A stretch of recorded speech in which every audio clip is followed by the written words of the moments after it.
My name is Mary Mitchell, and I live in North Bay, Ontario, Canada.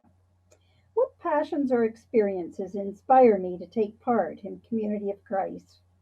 Where do I start in my 80 plus years of church life?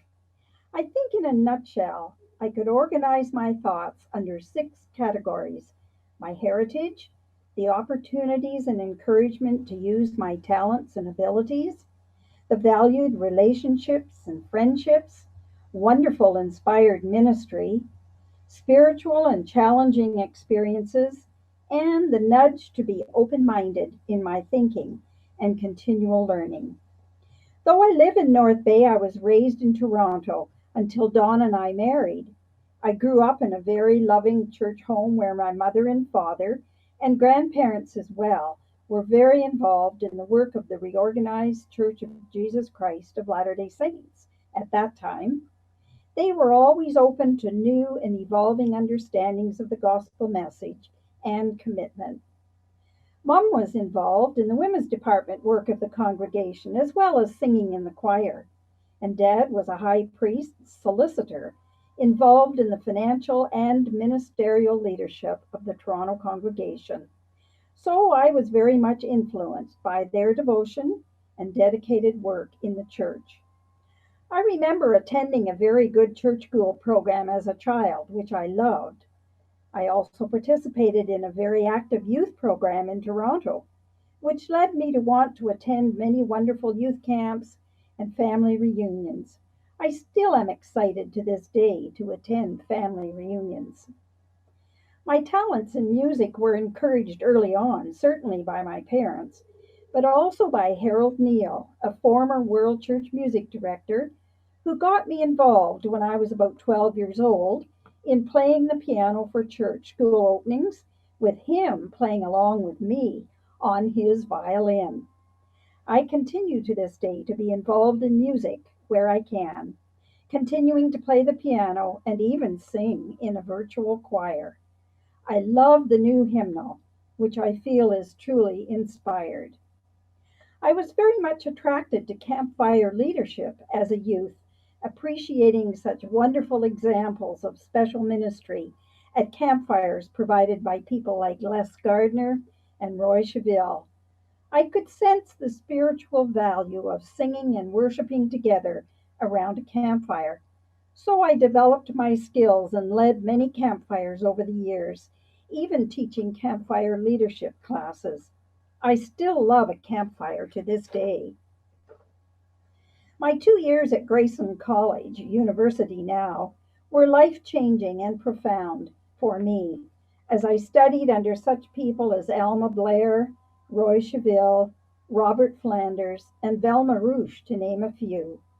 I found my studies exciting and was challenged to continue my learning, always keeping an open mind to new knowledge and revelation. I also value so very much the many wonderful friendships and relationships which developed over those 2 years, and in fact throughout my church life, which have been stimulating and long lasting to this day. Over the years, I've been inspired and continue to be challenged by the excellent ministry provided by many in my life from my early years to the present people, such as John Sheehy, Al Pelletier, Linda Booth, John Bradley, Bill McMurray, Velma Rouche, John Booth, and I could go on and on. What would I be excited to do and see as we step forward as a community? I want us to continue to emphasize, support, and practice the initiatives of the church and the enduring principles in all of our planning, actions, and gatherings. I hope we will continue to have some virtual experiences and learning events even after this pandemic is over and we start meeting in person again in our congregations. I hope to continue to personally reach out to others in whatever ministry I can offer at my age to others. Phone calls, cards, letters, helping in worship experiences for starters. As an example, with my knitting skills, I'm involved in making prayer shawls for people in need, which activity brings untold ministry to those of us who make them and to those who receive them. People need to know they are loved and cared for. This winter, I used up some of my excess yarn to make scarves for our local homeless shelter and kitchen. I will continue to be involved in whatever way I can help in our local congregation, and I will continue to study and learn, always with an open mind. In fact, this week I am taking the Encounter World Religions program online under Brian Caruana. I will continue to uphold and support all who are involved in the church's ministry around the world where the needs are great. This includes supporting organizations which are working for peace in tangible ways like World Accord, Outreach International, and Habitat for Humanity.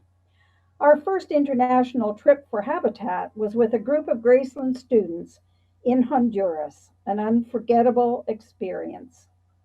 I want us as a church to do whatever we can to pursue peace, abolish poverty and suffering, and invite people to Christ wherever we can, to follow the way Christ lived, a life of love, kindness, peace, and compassionate outreach ministry to others, with the goal of shaping communities that live Christ's love and mission.